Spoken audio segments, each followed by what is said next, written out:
please welcome your host of today's show, Mr. John Giles. Wow.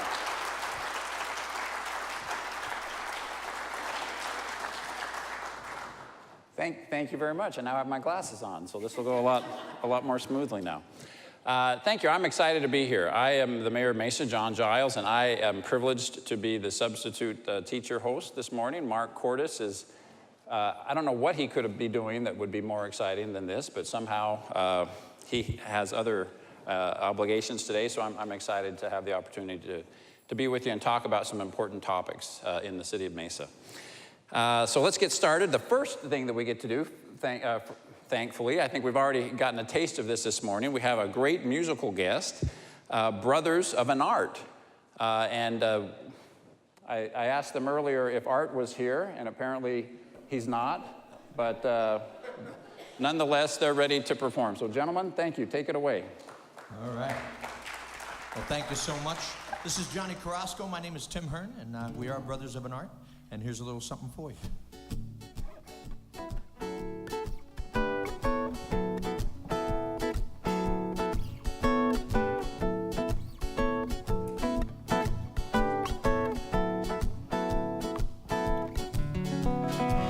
Someday, somehow, a day will come and run away with the truth. Raise it up so high, we could all see. It's a waste of time to think to try to protect and lie. We need the whole truth. We all win and we all lose. Make a change, take your share of blame. Make a change, we have to recognize we must change. We have to brave the cold. You might be all alone. Those who would listen should want to confess. The truth is the truth. No argument. Not another tear shed. Not another half-truth. Not another lie told. Not another life lost. Not another tear shed. Not another half-truth. Not another lie told. Not another life lost. No argument.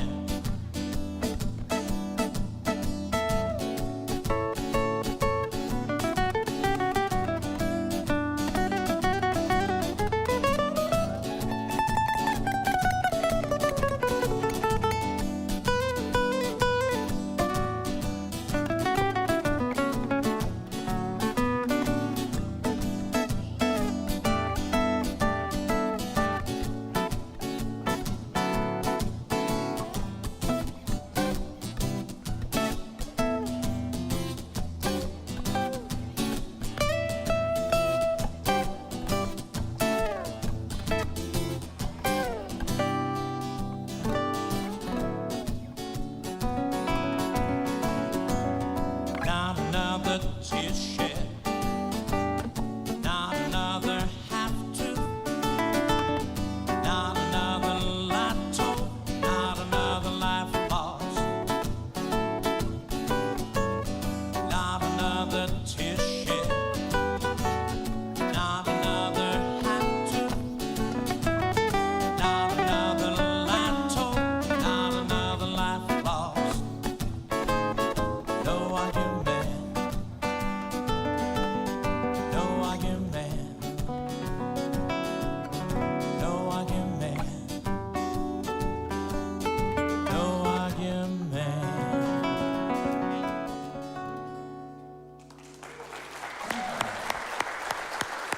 Thank you.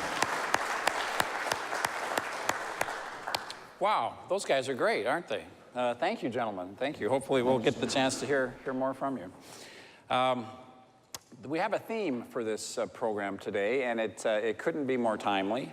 And we'll get into that later, but the theme is being prepared. And there's a main sponsor for that. You would think, I was intuitively thought, oh, the Boy Scouts are coming. But no, it's not the Boy Scouts, well, although I'm sure they're great at being prepared. But we do have several great sponsors today, and if you don't mind, I'm going to just recognize them right now. Alpha Graphics, we appreciate all that they do. Crescent Crown Distributing, this is a beautiful facility. Thank you for letting us use it. Thank you. Gateway Bank, the Hilton Phoenix Mesa, and Minuteman International Press. And then our episode sponsor and the breakfast provider today, and I'm sorry for those of you watching on television that missed out on this killer breakfast, it was amazing, are the fine folks at East Valley Disaster Services. And of course, we want to thank Brothers of an Art, Tim Hearn and Johnny Carrasco. Hopefully we'll be hearing from them over and over again. Those guys are great. And say hi to Art for us. Hopefully we'll do that. Brothers of an Art, ladies and gentlemen. Our first guest joins us from a great business in Mesa that has a long history of responding to disasters, and we're anxious to learn more about East Valley Disaster Services. So please welcome to the stage Vessa Roberts. Vessa, please come forward.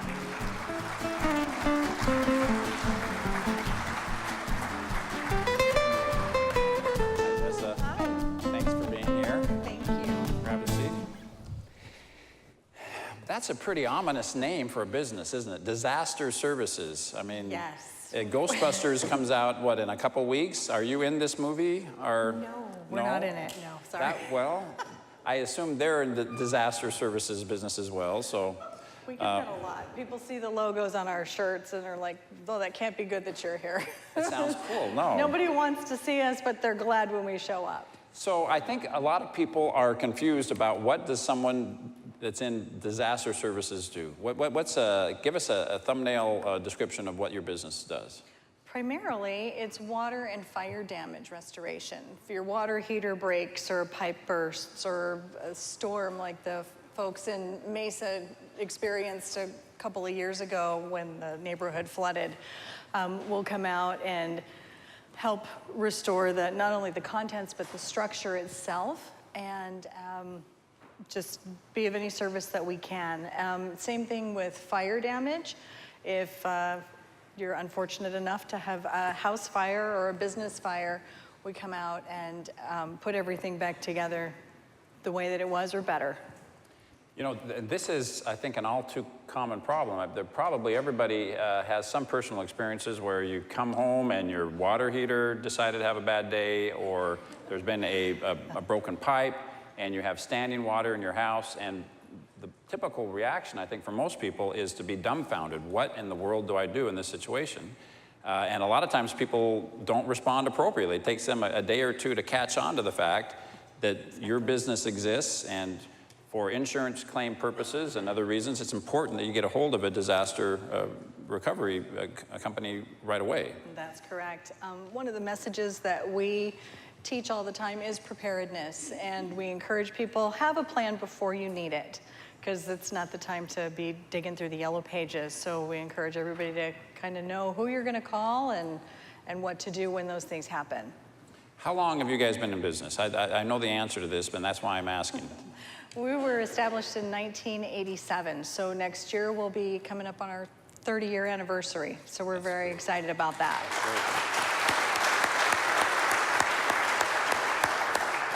Well, obviously you know what you're doing, and congratulations on all your success. A moment ago, you talked about a disaster kind of a citywide disaster that we experienced a couple of years ago next month, the flooding out around the Emerald Park area, and your company played a role in that. Is that correct? We did. We were called by Mesa United Way and asked to pitch in. We brought boxes and board-up materials and staff, extraction equipment, and we helped people get the water out of their houses and pack up the important things and secure their property until everything else could be taken care of.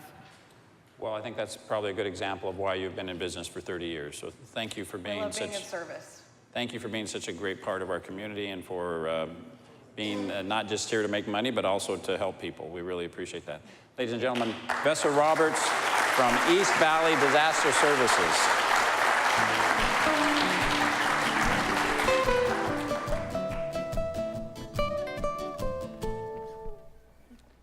Don't you wish these guys could follow you around and let you know when it's the appropriate time to stop talking and move on to the next person that you're supposed to talk to?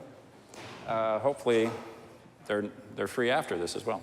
Well, the next guest that we have is a couple of my favorite people in the city of Mesa. Charlie Gregory from Benedictine University and Sally Harrison with the Mesa Chamber of Commerce. Sally, Charlie, please come forward. Thank you. Charlie, good to see you guys. Please have a seat.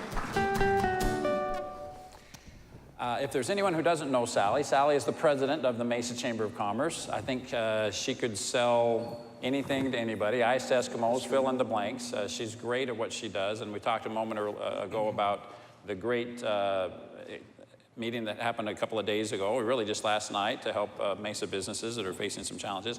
And Charlie Gregory, you need to get to know. This gentleman came to us from Benedictine University in Chicago and is now the chief administrator of the Benedictine facility in Mesa, Arizona. And they both are pillars of our community, doing a great job.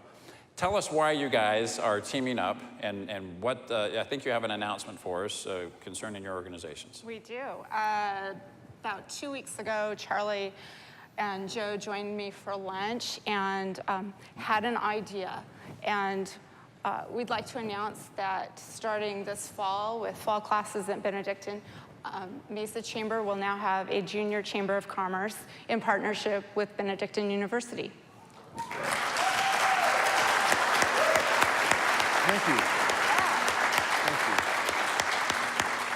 Thank you. We're very proud of that, Mr. Mayor, because we felt like, and Sally and Joe and I were talking on several occasions about this, and although a college degree is very important and it opens the door for many students, we think that it's more about building the resume, getting them ready for the next step. A college degree is something that you earn, but with it comes a responsibility. But you really can't fulfill the responsibility to the community and to giving back unless you have connections with business leaders, with business and industry, with the civic leaders of the community, where you get a good feel for what it really is like to lead and be a part of a community. So you have the formal training in the college degree, but what we're doing with this, thanks to Sally's support, what we're doing with this junior chambers, we will be linking our students up with pillars, leaders, community members to teach them the things they can't get in the classroom. So in other words, we're expecting our students to not just receive that degree, but to give something back to the community. They already do that in many cases with our leadership program that Joe Wilson runs, but we're going that next step thanks to the Chamber and Sally's support. We're very excited about this. This is something that's really unusual for many communities, to take college students and get them involved in chamber work. But when they graduate, they'll have a feel for what it means to that obligation to give back. So there'll be many things that go along with that. All the students in the leadership class will have to participate in 50 hours with the chamber, and that could be at the chamber, at our events, or within some of the businesses that are going to be sponsors. And we've already received word back from a handful of our businesses that they want to be program sponsors with us. So Lohman Company and MAM Exams and Lotus Contracting Services have all stepped up already to be sponsors of this program, so we're pretty excited about it. We are excited. Yeah. So if a young person wants to be a member of this program, is the first thing to do to enroll at Benedictine University? Okay. Absolutely. All right. That's key. That helps tremendously in this program. Well, which is not a bad idea, actually. No, it's not. No, Benedictine, it's if you haven't heard it, I'll brag about Charlie and Benedictine for a little bit. The enrollment at Benedictine keeps going up and up and up, and we have a problem at Benedictine, and that is that we have a lot of students. I mean, the growth has just been amazing. Charlie, tell us a little bit about that. Well, we're excited. We started out about 3 years ago, as you know, Mr. Mayor, with about 72 students. This fall, we're going to have anywhere from around 350, 60 undergraduates to another 150 graduate students. So we're already out of space, quite honestly. We're registering students now. We're running somewhere in the neighborhood of about 50 to 80 students ahead of last year. We'll set a record enrollment this year. We'll graduate our first class, our first full class that we have with the ones that came about 3 years ago, who came on hope and dreams and ideas, and a lot of our students are good risk students, but they're hardworking students. They're good community students. We have so many students that give back, whether it be, Friday night on Main. They give back to the community in so many ways of volunteering. If you've run into some of them, they're excellent students. I would put them in your business and industry without batting an eye. They're good people. But this program will be open for seniors only, not seniors like me, seniors, seniors in college. But they will be selected. They'll go through an interview process, and then they'll work very closely with the chamber members. Well, if you've been exposed to Benedictine and to its students, it makes a real impression on you. The students, the caliber of the people at Benedictine is amazing. There's this thing called, I wish we had more time. Sally, we need to book an entire show about Benedictine. We've been talking. There's this thing called the Benedictine values that they take extremely seriously. This is an opportunity to have a Catholic education in downtown Mesa. It's a great niche in our community. It's been very successful. It's going to continue to grow and grow. As a community, we are working on ways that we can be more supportive of Benedictine and try to respond to the tremendous growth that is occurring out there. So thank you for all you're doing. This is just another great example of both the Chamber and Benedictine doing something to help the community. We look forward to having a lot of young Benedictine people involved more in the business community. Yeah. We're pleased to be here. Thank you. You bet. Thank you very much. Thank you. You bet. Thank you. Thanks, Charlie. You bet. It's good to see you.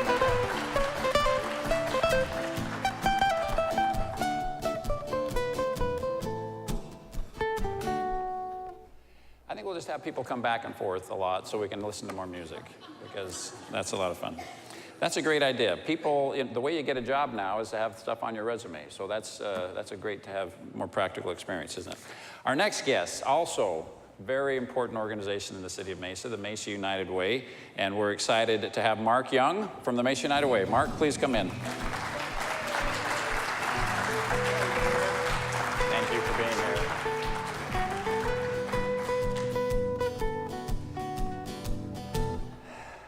A horse with no name. Seems appropriate somehow, and I don't even know why. Did you ask them to play that? Is this like a nickname that we don't know about? No, but they had an opportunity to play a really long song while I was. I think we have a nickname for you now. The man with the horse with no name. Right? You know, I've always wanted to have that as a nickname, a horse with no name. Sure. I was wondering, can good. Forrest carry me off when we're done? Forrest, Firemen carry me off. That would be a awesome. fireman's carry for probably several people in this room. Okay.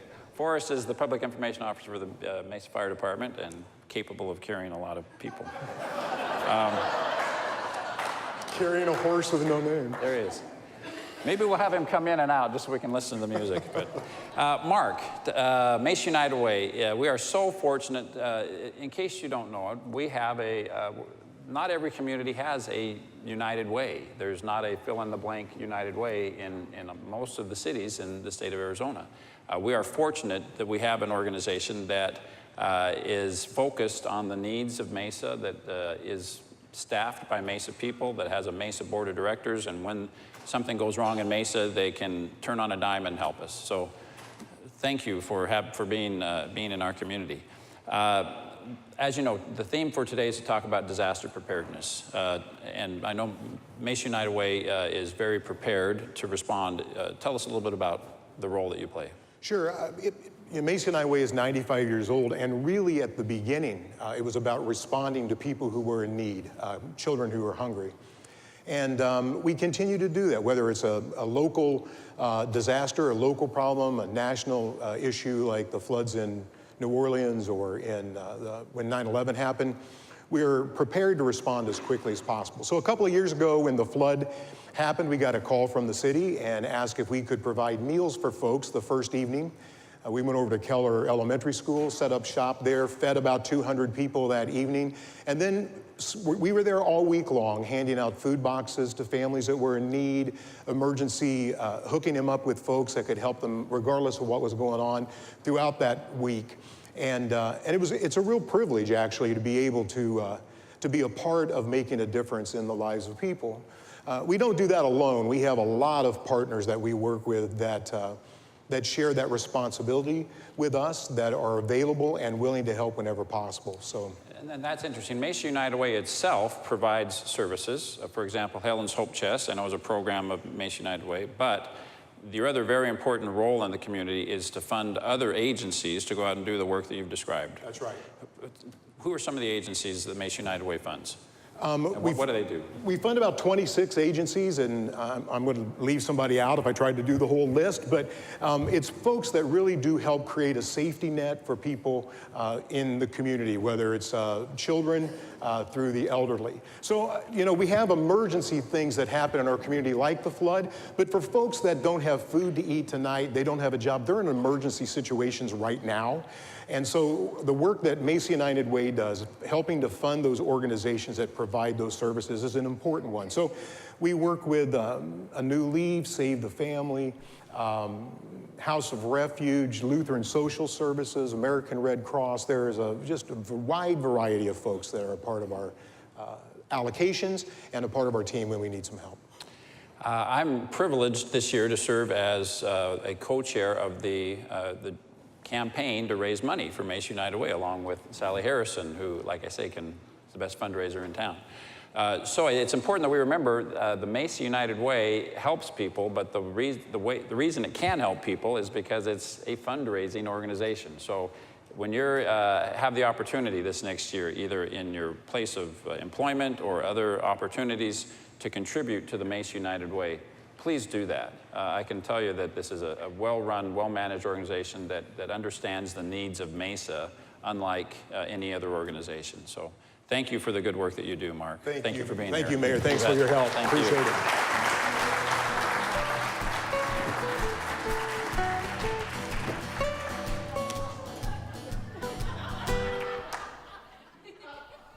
That was, again, a horse with no name, I believe, right? Okay. Thank you. Forrest, this was your chance.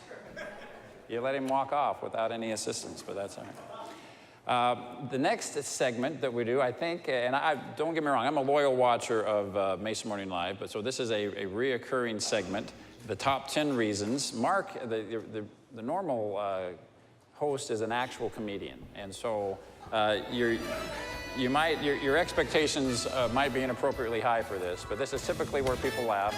These are the top 10 reasons, and given that Mark's not here, we've come up with the top 10 reasons that Mark Cordes is not at Mesa Morning Live. Are we showing number 10 right now? Number 10 is his day to be mayor of Cave Creek. Mark is a resident of Cave Creek, and I've met the mayor of Cave Creek, and Mark could probably do that job. There's no drums here. I don't get a rim shot for that. Okay. I mean, it's a nice place, but it's, you know, they got a street and a cactus. There's not I'm digging a deeper hole here, aren't I? I'm sorry. Number 9, he isn't allowed to because of an untimely restraining order.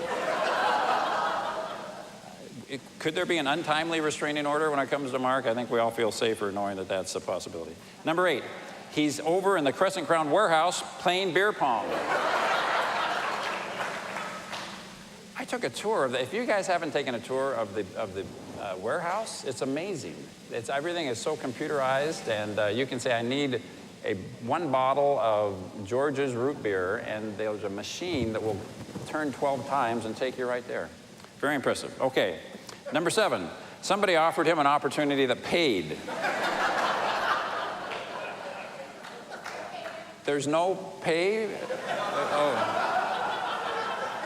The show might end early, ladies and gentlemen.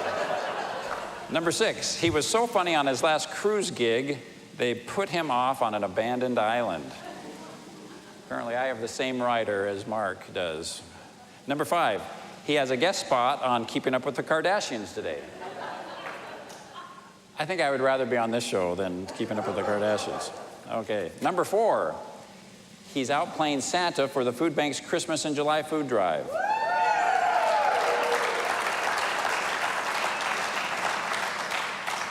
we would support that. This is, by the way, United Food Bank is having a food drive right now. We're going to be auctioning some stuff off at the end of this. Please do all you can to support United Food Bank. Number 3, Dave Weir finally had enough of his fun.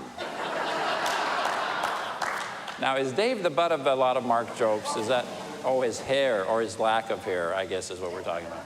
Yeah, I wouldn't want to get Dave mad at me. Number 2, he is stuck at the top of the Tower of Death in Mesa Riverview. Do we all know what the Tower of Death is? Is there anybody who doesn't know? Anybody from out of state? This is the best, we have the best playground. Seriously, USA Today ranked Mesa Riverview top 10 playgrounds in the United States, and I think mainly because of the Tower of Death. I've never driven by the Tower of Death at any time of the day or night and not seen several children at risk of perishing up on that Tower of Death. It's a lot of fun. Especially if you're not particularly attached to your children, I would imagine. And number 1, are we on number 1? Where are number 1? Sheriff Joe checked his priors after the show last month.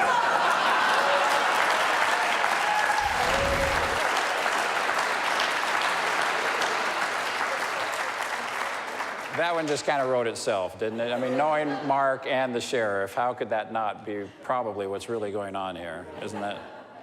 Not known for his sense of humor, is he? All right, so that's our top 10 list. And next is another fun segment called the Spin the Wheel, right? Okay, so the way now this is actually very, very cool. So I think I can walk over there. I'm mic'd, right? So what we're going to do, Sally, correct me if I'm wrong. We're going to pick a card, and someone in here is going to come up and spin the wheel. Now, the wheel is very cool. I'll go ahead and pick a card. Are you kidding me? Should we go with that one? We drew it. George Bliss, ladies and gentlemen. All right.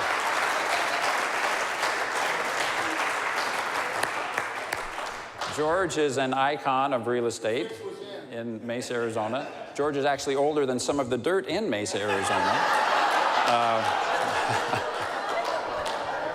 Boom, boom, right? We didn't get that. George, thank you for being here, my friend. You bet, you bet. Now, you know how this works. We have like 35 different, probably 36 or something. Wait, these are great gifts. Is that the one you want right now? Well, that's mine. Oh, they're George. Well, we'll see if George gets his own gift card later. So there's 50 different gift cards. George is going to spin it, and he obviously gets whatever it lands on. But if he is fortunate enough to land on the jackpot, he gets every gift card on the wheel, which is a couple of $1 million, I think. 5,000, okay. I think they left out a 0. I think it's actually something like that. Okay, George, give it a spin. Let's see what you got. Yes. Round and round it goes. Whoa, congratulations. You get a $50 gift card from Boulders on Southern. Outstanding. That's a big deal. Terrific. Thank you very much. Thank you, Mayor. Have you been to Boulders on Southern? Have a deal. Yeah. Everyone's been to Boulders on Southern. Thank you very much. That's a great restaurant right on Southern and Alma School. Please go. I guarantee you'll enjoy it. All right. Well, thank you. That was fun, George. Sorry about that older than dirt thing. I don't really think you're older than dirt. Well, I actually do, but. All right. Ladies and gentlemen, the next segment is very important, very timely, and it's frankly the main reason I'm here is to have this important conversation. I'd like to now invite to the stage our Fire Chief and our Police Chief, Fire Chief Harry Beck and Mesa Police Chief John Meza. Gentlemen. Thank you, Chief. Thank you. Thank you very much.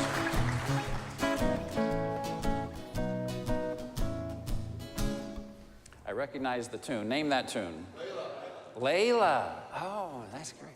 Gentlemen, now here's the deal. You guys both play guitar, right?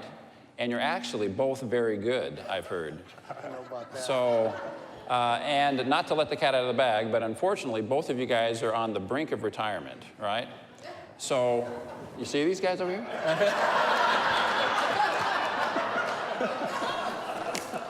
there's life after retirement, right? I don't think so. So Sally, can you book the, maybe first part of next year? Okay. Gentlemen, thank you for being here. And I don't mean to make light of this. This is a tough day for everyone in public safety. For those who might be watching this as a later date, we're filming this on the Friday, the 8th of July.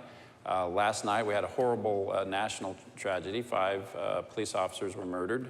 5 others are critically wounded. And it's just part of a national problem that we're in the midst of. So let me begin just by expressing on behalf of everyone our support for public safety and for law enforcement. And I hope you know that you and those who serve with you are in our thoughts and prayers. And we appreciate the great service you provide our community.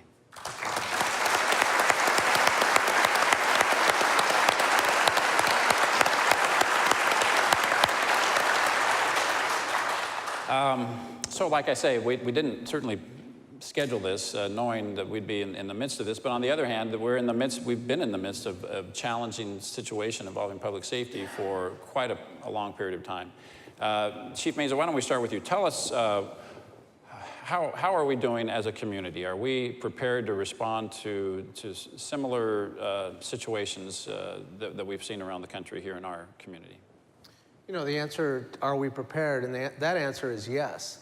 You know, it takes a well-trained police department to respond to these, and fire department, to respond to whether it's a natural disaster or it's an active shooter or some kind of critical incident. But it also takes the community end. And I've been with the police department for 30 years, so I've grown up in this community. And our community is really a culture of cooperation. And that really is the key. You need prepared public safety, but you need that support and cooperation from your community. And we have that. We have to continue to work hard at continuing those, you know, with the business community, with our neighborhoods, continue that cooperation, because you can lose that trust. You can lose that trust pretty quick. And it's just like a relationship. You got to work at it every single day to maintain that trust and that support. So, you know, let's just keep being Mesa and make sure that we in the public safety continues to be, you know, educated, trained with the right personnel, and continue to engage with our community. Thank you. I'm not saying this because I work for the city of Mesa, but we are very fortunate. We're known nationally as having 2 very elite public safety departments with our police department and our fire department. Part of that is because they're very innovative. They do the most with the resources that we give them. Chief Beck, tell us a little bit about Mesa Fire and Medical and some of the innovative things that you're doing to be prepared, like Chief Mesa has talked about. Well, Mayor, I think probably foremost, in addition to what John has said, is that the 2 departments work together in the street together every day. And as a result of that, we have very strong working coordination so that we can maximize our response.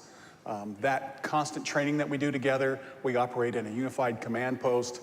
We have access to communication systems that can really bring resources in. So I think we're really well positioned to handle about any major incident that could occur here in Mesa.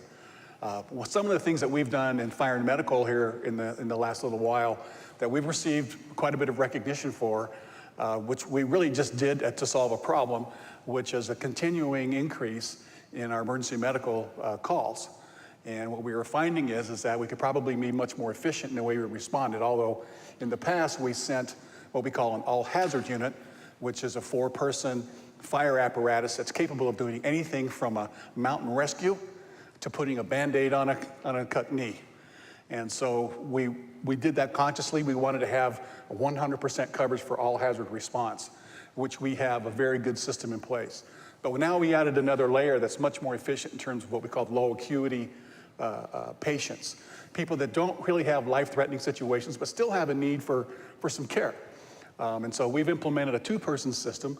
At this point, we're actually operating under a federal grant for the next year and a half. It was a $12.5 million grant for us to exercise the system that we've put together to model that as potentially something that could go forward in the future. But what it does is it really improves the patient care. where rather than sending a behavioral health patient to the emergency room where they really don't have the capability to manage that, we actually send them to a psychological facility, maybe Community Bridges or one of the other facilities here in our city, so that they get better care quicker, much more efficiently, and they don't have to go to the emergency room, which, where, as you know, we always have trouble with backups and delays in emergency rooms. That's great. These community care units that you've talked about, some of them are kind of responding to medical emergencies, and I know a couple of them are dedicated exclusively to mental health issues.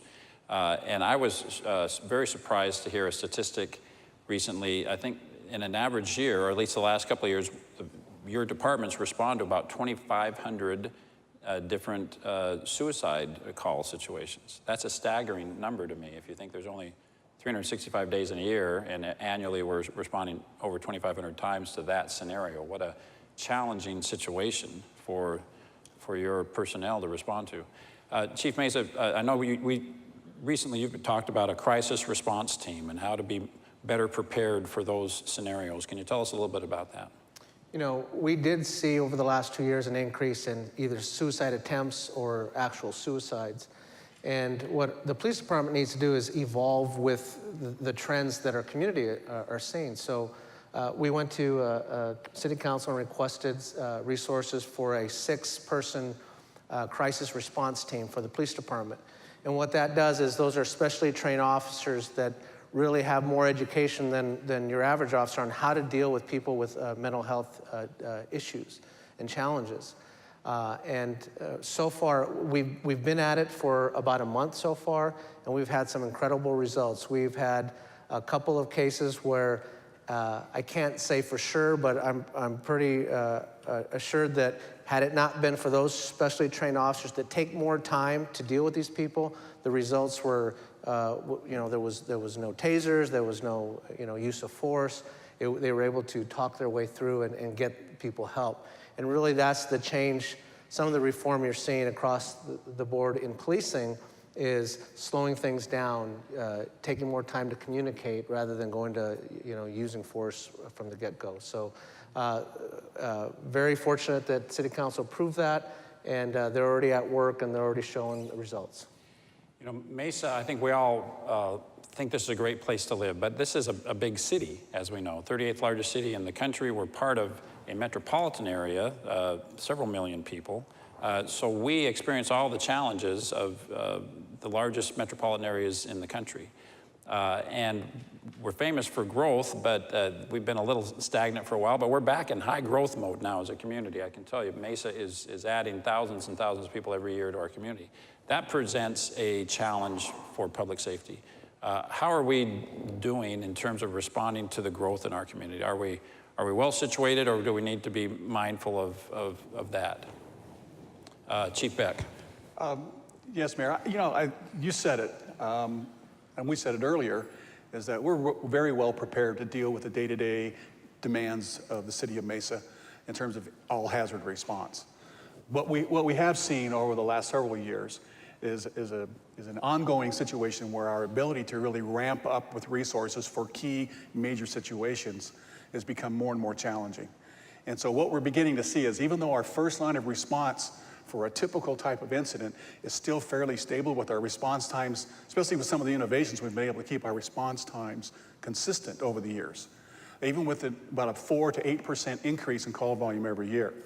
So we've been able to really make some strides in that arena. But what we're finding is that, and in fact, you can see it anywhere really around the country where a community responds well to a major situation. It has to do with the depth that they have on the bench. Their first responders go like they always did.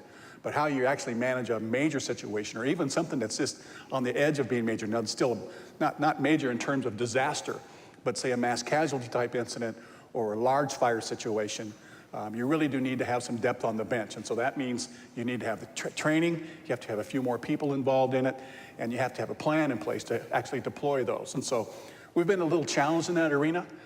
Some of the equipment is a little bit behind.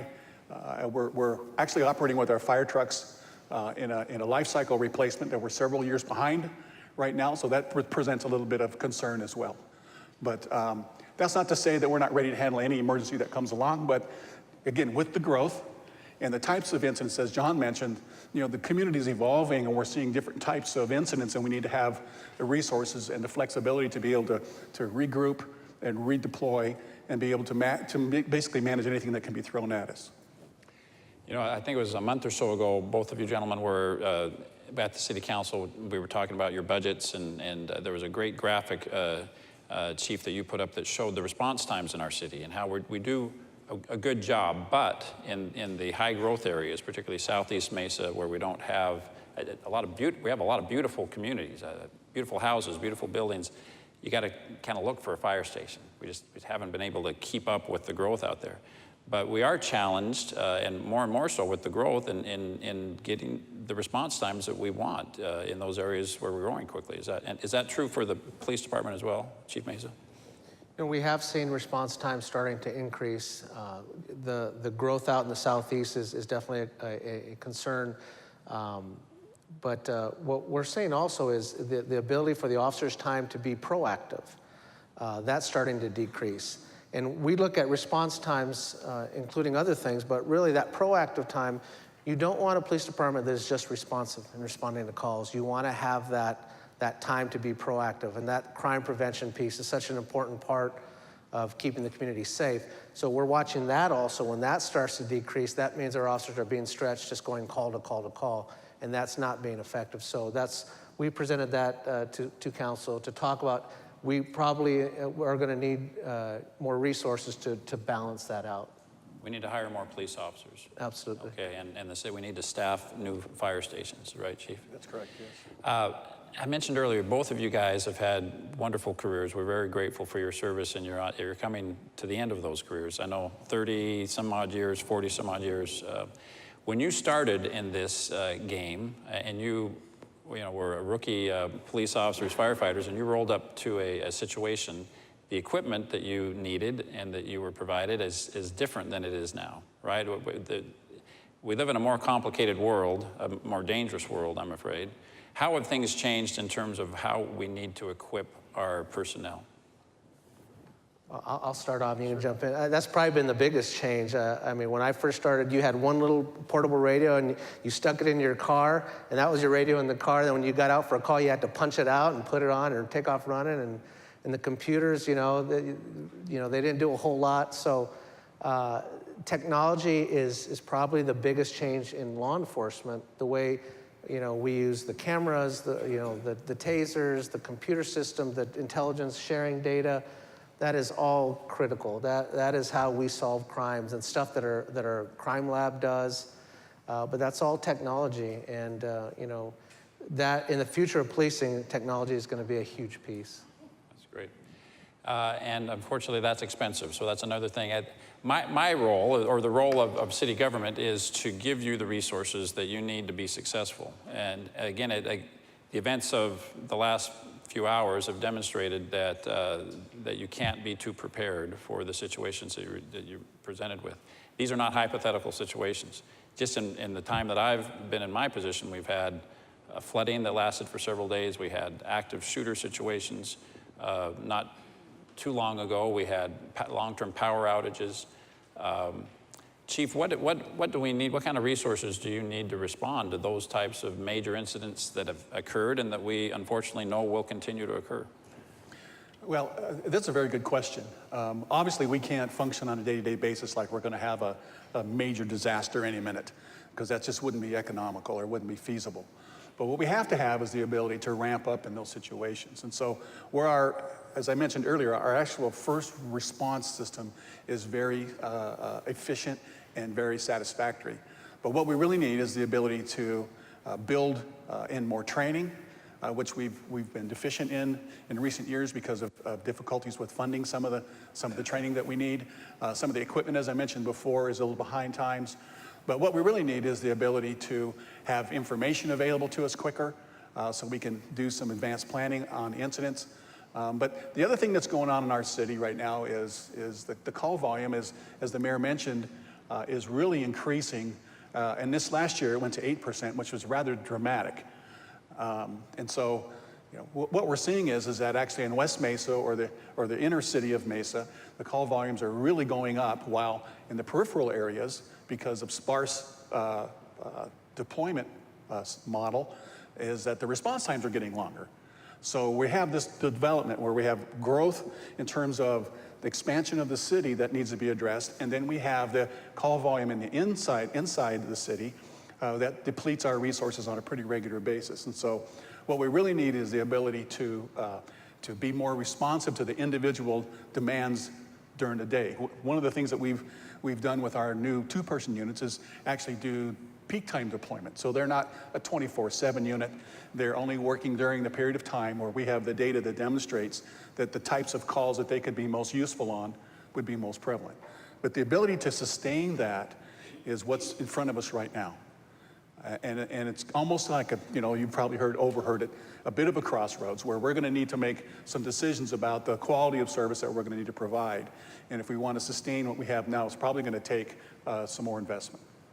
Well, that's great, and I think the city government, city council is anxious to give you the funding you need to continue to accomplish your need, and we need community support to do that. What you mentioned, what are some ways that folks at home or folks that just feel compelled to be engaged in assisting, what can they do to be of service to you? Well, I think the community involvement is key. We have several opportunities that our community can get involved in. Number one, we have 11 forums.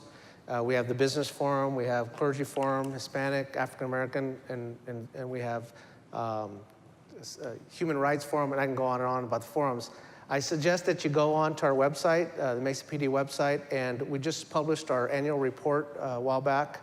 It has it has all the different forums that if you're interested, it has a lot of good information on the police department, some of the history, very well done.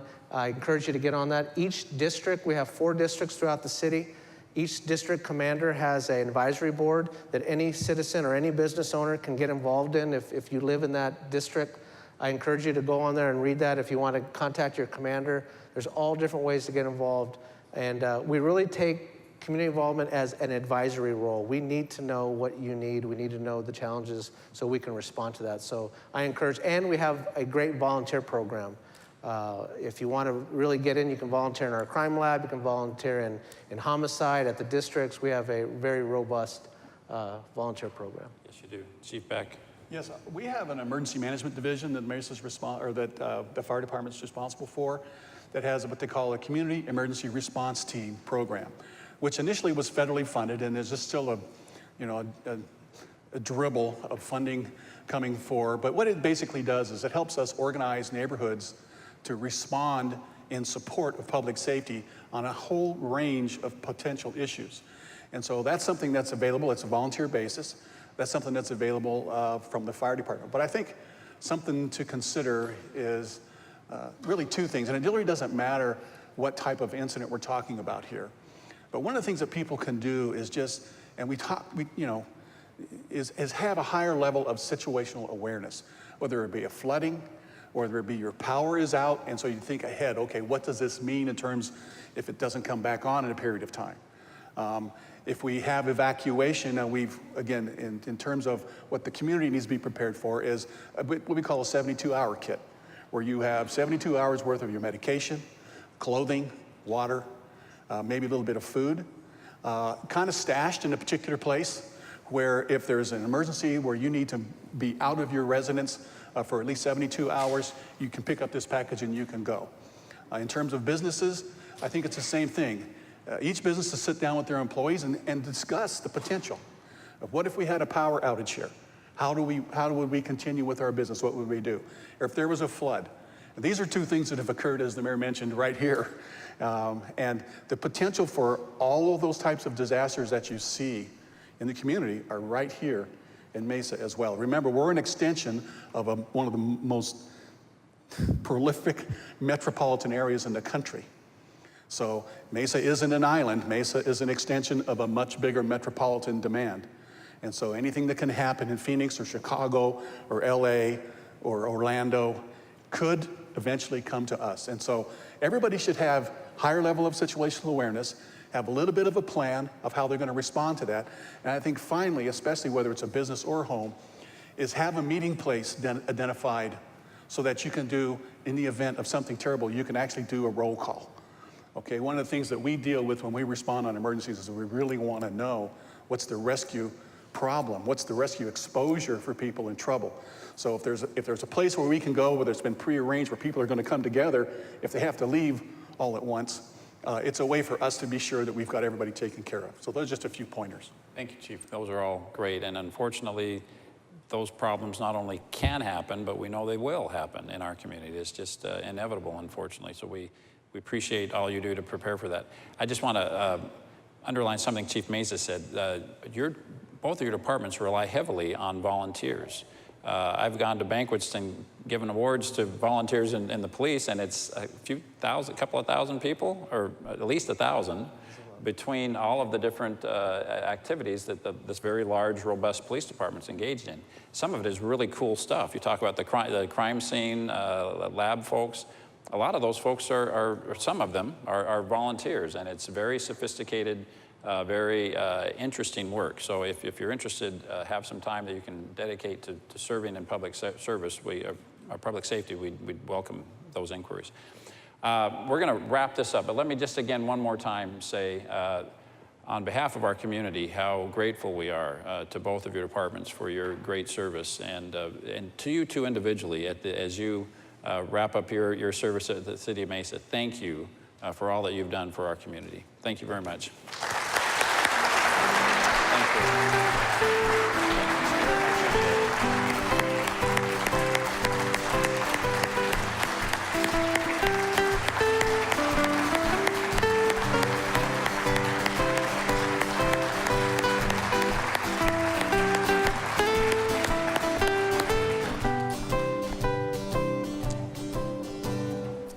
Well, thank you for joining me and expressing your appreciation to those two great men. We really are, I'm not exaggerating when I say we're nationally known in public service, in public safety in Mesa. We're very proud of that. Typically, this would be the end of the program, but I have a special surprise for those who are here. Normally, I'm told that we give gifts to our guests, $100 gift certificates from Cobblestone Car Wash for auto detailing and car wash. Our last two guests actually have vehicles that regularly get washed without their personal involvement, fire trucks and police cars specifically. So they very graciously declined those offers of those gifts. So we have two $100 gift certificates that we can auction off to the throng of people that are assembled here today, to raise money for the Christmas in July fundraiser or food drive for United Food Bank. So let's start the bidding, and again, we got two of these. So let's start the bidding at half, okay? I mean, everybody gets their car washed, and who wants to pay half price for car washes? So there's one for $50, thank you. Anybody else? Two for $50. There's a lot for $50. Let's go up to $75. You get, okay, we got three. Okay, how about just face value? Who's willing to pay face value and make a contribution to United Food Bank? Thank you, Mary in the back, and Mr. Thompson, thank you very much. Anybody want to go? Thank you for doing that, but I'm just out of curiosity. Who wants to pay $125 and actually, do something nice for the United Food Bank? Mary, thank you. What do you say?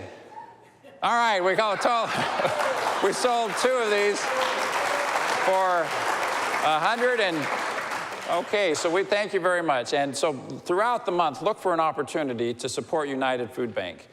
We have a lot of need in our community. Hunger is an issue in our community, so please support United Food Bank in their great work in our community. Ladies and gentlemen, thank you again for being here. Thank you for supporting the Mesa Chamber of Commerce. And let's continue. For the next, forever, when you see one of our public safety people, police, fire, any variety, please go up and express your appreciation. The events of the last few days have really been a very sobering reminder that we owe those ladies and gentlemen our deepest gratitude and support. So thank you very much for doing that, and thanks for being here this morning.